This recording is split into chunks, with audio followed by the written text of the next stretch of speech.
بسم الله الرحمن الرحيم. magacaygu waa maxamed cabdi cali waxaan joogaa magaalada hargeysa waxaan ahay aabbe 6 jir ah taariikhduna waa 31 bishii koobaad aabbe aad u weyn baan ahay aabbe taariikhda ka shaqeeya baan ahay aabbe Soomaalidu wixii ay soo martay iyo dhaqankeeda aad kuba gala baan ahay waxa weeyaan dadka Soomaalidu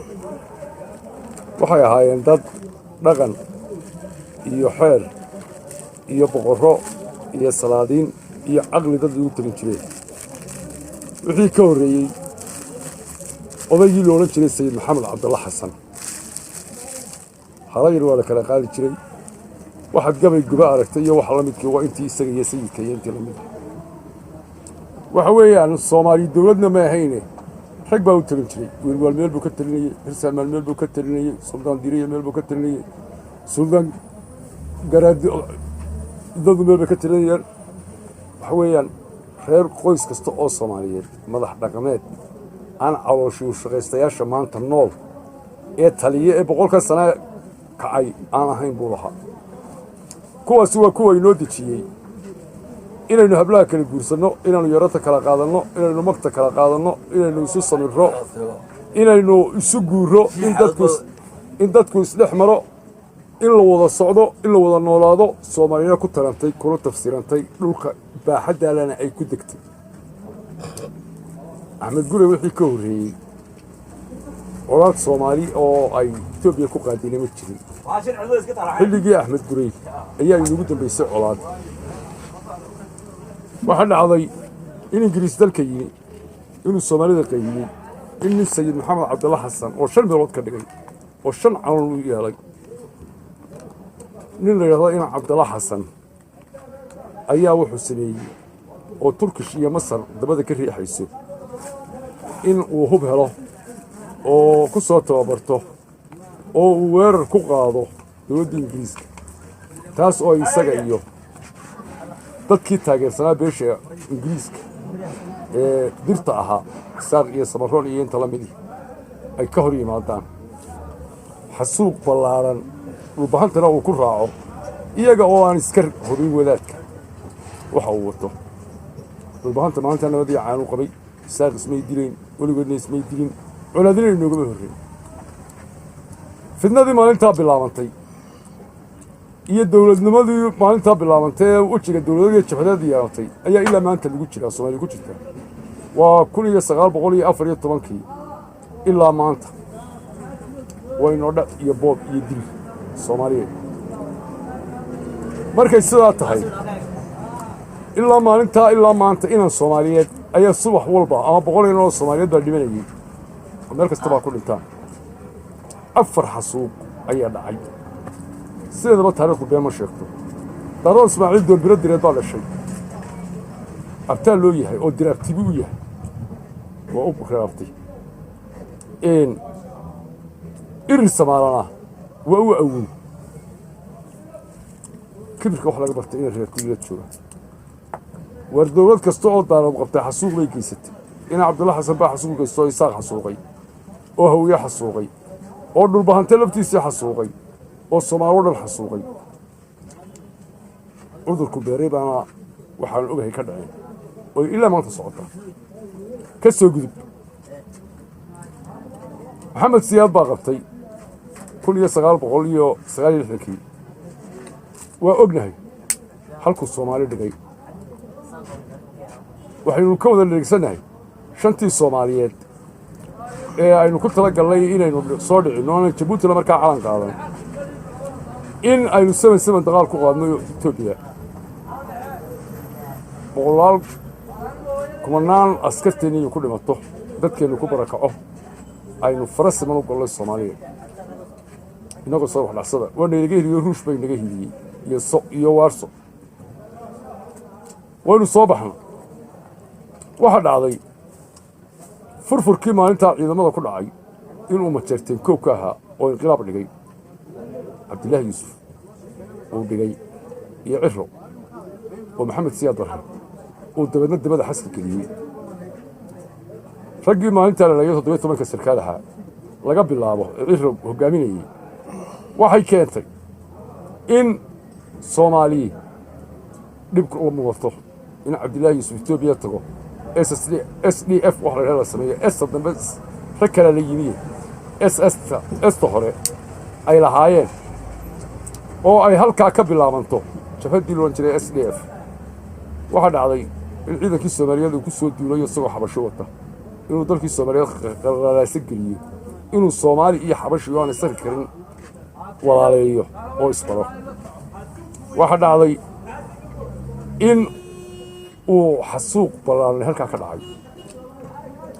oo labadan ina daarood dhexdooda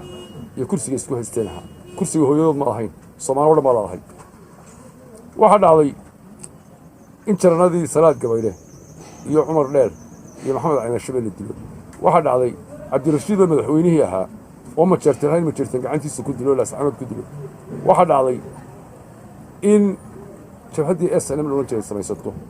oo UNC ka daba samaysato oo SBM ka daba samaysato oo ay had iyo haraawi inaga dhirko may dhacdeen haddii raggii wiilwaal iyo xisi amaan iyo garaadadii dhulbahante iyo kuwii intooy warsangeli iyo kuwii hawiye iyo wabaradii ay nool yihiin iyo uqaash hore iyo shaqaal jawhari iyo intii la mid ahayd reeraha Soomaaliyeed oo dhan ragii u talinayay waxaynu ognahay inaynu isku darsanay laba dawladood oo waqooyi koonfur inay Firheena ka dhax baxday inay colaal abuurtay inay isnacay abuurtay inaynu ileen ummad jabhadu ku dhex jirtaa baynu nahay la isu kala adeegsay dawladda Maxamed Siyaad Barre in dagaal halkaa foolxume ka dhaco in Soomaaliya burburto inaanu goosanno oo waqooyi iyadaan wixiiba laga heshiinin koonfur iskaga dhawaaqdo madaxweyne Cali Mahdi uu ahaayay oo koox yaroo SLMta ka carootay oo Cali Wardhiile rag la mid ay wateen oo manifestada baxay dawladda iskaga dhawaaqaan waxa dhacday in waqooyina la isku dilo koonfurna la isku dilo waxa dhacday SLM oo caradii qabta oo aanu barbara qabsanay qoys dhulbahanta marag iyo marxaati Cumar Doorri baa qaaday Ibrahim Dhago inaa kii ku hagoogtay in la ruuxo reerbero oo laascanood ku keenay sidii gobonimadu ahayd in idinkuna kuwii koonfur ka yimi ee ka soo qaxay idinkuna soo gudbisay waxaanu nahay dad badashay waxaanu nahay dad isdhalay daarood Ismaaciilow laakiin abti markasta oo dawladda qabsataan dhiig badaalsan xasuuq baa u geysataan irir Soomaali meel kasta ha joogo Cabdullaahi Yuusuf intuu madaxweyne ka noqday Soomaaliya ayuu wuxuu ku weeraray askarigii dhaawaca 77 ku ahaa oo jiifa in uu galo xamar oo baydhabo galo oo galkacyo galo oo Kismaayo galo oo Geda galo oo Yeed galo waxa weeyaan Cabdullaahi Yuusuf araxda Ilaahay ka jibiyo godka uma nuure khasaaru Soomaali baba isaguna daarood Ismaaciil baan waxa صدق ما يسان محمد عبد الله حسن يسياد برre محمد سياد برre iyo Cabdullaahi Yuusuf ma haysan farmaajo waynu wada ognahay waxa uu sameeyay inuu laayo mageydadii iyo gilmageydadii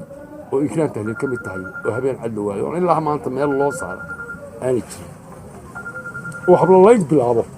wixii uu adeerkiis sameyn jiray in loo heeso warlamadii jeera intii Maxamed Siyaad Barre ka dambeysay xitaa madaxweynimada Soomaaliya qabateen daarood Ismaaciil xasuuq ba geysateen hawiye yadir midna idin ilaabi maayo isaaqna idin ilaabi maayo runteenu ka wada hadlaynaa waxay arrin ku dhantahay galaal oo ka warramay galaal oo ka warramay hawshii dhacday tirakoobkii Soomaaliya laga qaaday dhowr iyo 70-nadii oo yiri isaaq baa u batay waa laga eexday in dishaan shan casho gudaheed lagu dilo xamar waxa maanta aan hayaaba weyn Maxamed Siyaad Barre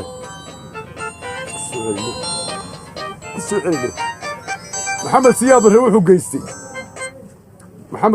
wuxuu geystay eegaya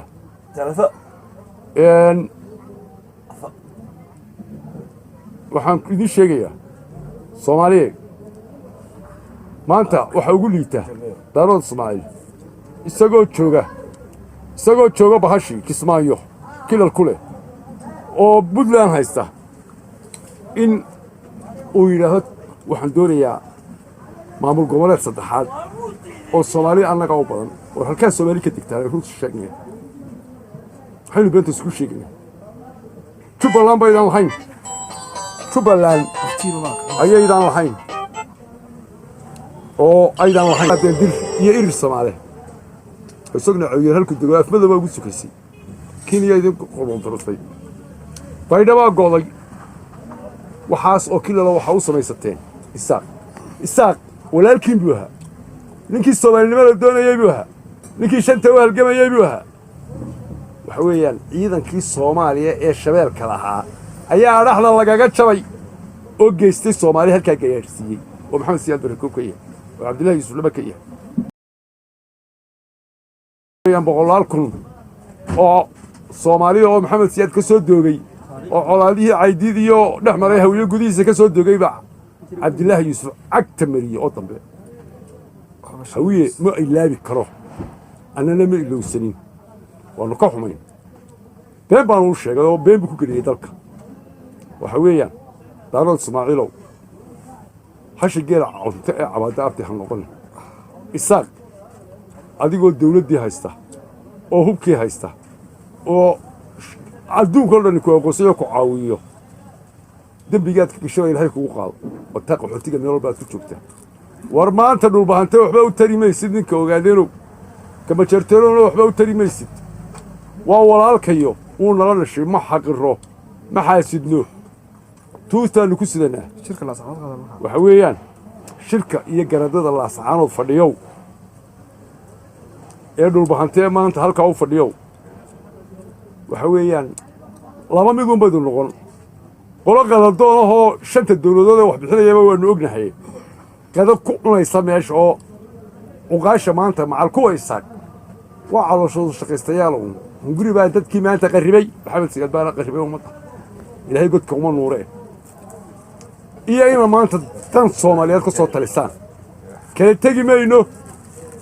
waligan kala tagi mayno qoyska isdilaaha ninka iyo gabadhiisa isku dilaa danto hadii ay dhex ay xumaato oo dayacimaado waryaala aniga igan kula hadlaya walaashay kay dhashay in artida rubi waa walaashay oo eedaday dhashay inan iyadana waxa weeyaan xabadii horeysay la socod baa ku dhacday gurigayga ayaa oo hinta taalay haddana anigu dhintana saas leeg waxaan leeyahay talada la sacaanooday uqaasha dhulbaantay halka fadhiday salaadiintaasay haddii ay waxun ka soo talisaan oo Somaliland isaaq oo cabanaya maanta oo waliba idin jecel oo wixii hore oo dhan ilaabay aad dacadaba ku kixisaan waxa way ogaataan 100 sano oo dambe ama 1 sano oo dambe inaynan suumayn colaadina way dhex maraysaa way istileeyaan labadeena midkeen u baadkaan kuma lihi waan ka adkaanaya midkeen baa bihii u wasi midkeen baa dhulka lagu seexinayo horta ogaada haddii aad colaad soo goysaan talabaad kii rooba horta reerka waraya daaroodka hareeraha ka soo baqbaqlahow ogaadana adigaan ku dagaalamayay shalay laakiin maanta ku dagaalamayo gurigan kugu soo dhaweeyaad ku xaartay intii kula deganay dad habeen walba shiilaysa xayta u dambeysay oo noogli dawacale waxa ka dhacay oo noogli deelag gugmayso warnacasow oromada ku dilaysana kabaal hadal xabashiga dabada kaaga soo jirana kabaal hadal kaba hadashay lahay adigoo dalkaagii la bixiyay halkii aad ku hiran lahayd معانا بولد ما أنت نسيت تديون كقرنا يلا نقول لحظة حلشة ولا هبل ما تجي تاسنا وقتها شنت الصوماليات ما أنت اللي يسوكهم إيش شن الصوماليات اللي حلو أيام نورت أنا وكسر بيرنا هذا الرجل السبايل لنا أول ما يساقنا هاي أو درنا هاي مع السمرون تيجي عيسى كسكار درنا هاي وعم شيء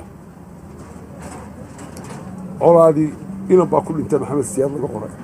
إنهم كمرة شو وقارمة وقار ودك قلتي وتاجي وحويان ورني ما يهو annagu maanaan qaylin isaaq iyo baynu u sibannahay iyo dhulbahanta maanaan qaylin iyadoo soomaali oo dhan dilayso ayaanaan odhan 100 sano nabadaa haysataan in cabdilaahi xasan baa qarxidii ku dambeeyey waxay inoo ballana marka joolis idinku dhaco ee nin weyn oo kastoo sharaf oo iminka maanta halkaa sharaf ku lihi uu buul yar galo ee shuban dhaco ee biyo la'aani dhacdo ee raashin la'aani dhacdo ee maatada bacadka u wadhaan Somaliland waxay maanta maatadiina la doonaysaa nabadgelyo wanaag horukac iskuul jaamacad walaalnimo hadday se diidaan waynu isdilaynaa waa dhab waynu isdilaynaa laba mid soo gala idinku soo wada hadloo cod qura noo wada keena isa saaraan maynay soomaaliya way burburta shanta madaxweyne ka xamar jooga iyo ka jooga Somaliland iyo ka Djibouti jooga iyo ka Kililka jooga iyo ka NFD ka soo hadlayna macallin yiraahdaan isma dhaamaan waayo haddii caqli leeyihiin colaad way arkeen way garanayaan waxay tahay inay Soomaalidu baxbadi ma dishin war caruurteena ma u talina war umadkeena ma u talina war dumarkeena qaxootiga Yurub ku ah ee gaaloobaya ma u talina hooyada barafku duru Yurub ku dilaya ma u talina mise isaaqadu dawaan noqday Soomaali aan mar haddii uu ka maqan tahay wallahi hadda maanta diidaan waxaan idin sheegaya oo billahi idin sheegaya oo tallahi idin sheegaya waan idin ku dhaaranaya laba mid naga fisha Soomaaliyayba inaanu kililka lixaad Itoobiya noqono naar galaas ay wuu yeelaygi tiimbado aanu kilil lixaad Itoobiya noqono oo Itoobiya ku darsano inaanu gobol Mareykanka aan noqono inaanu gobol meeshaan doonabaan inta iyada la tagayna taasina waa taa waxa yimid maamul goboleedkana Sool iyo Sanaag iyo Caynta haysan war kala barabar buu isaaq dagaalama liid baa ku soo haray waa laba war meeshii marka war la kaco buu hadal waa kula daga yagoori bay noo xada halkaana waxa ku jira dir oo fiqshiniya waas caalado toddobaad ka tahay boqolkiiba war dhulka taleex xildhibaanadeedii baa jooga oo Saad Yoolisa war dhulka ku soo haray waa halkay iimaanka alla ka qaadi hoy sidii ma dhul dhacaaga hubso Soomaali wayna waxaan leeyahay reer ka adag ma lihin xasan sheekh abban usraabna uu nooga hadal macaan yahay marka run laga wada hadlo waana filayni waa nin taariikhda og cabdi qaybdiin waxaan leeyahay oo saaxiibkay ahaanu galaadi ku kala nimi waxaan ahay ninkii gaariga cilmi la socday ee hawada ku soo mariyay ee waraaqina ka soo qaaday waa taa salaam aynu wada ahayn ugu horeyntii maalintiina mutullihi galaadi markii xabashidu tiriis liiba hawiyow halkaan idinka qaadna waa garanaysaa halkaan hubka idinka soo qaadayna waa garanaysaa waxa weeyaan waxa joogay halkaa oo subaxii aanu balgooday saxraano Muxyidiin Badar oo korneyl ahaa waynu si hiilin jiray in ku fili laakiin inta kale waxaan u daynayaa irir Soomaaliyeed haddii daaroodii sameey la yiraahdo irir Soomaaliyeed u daayay arigaga aada inteeda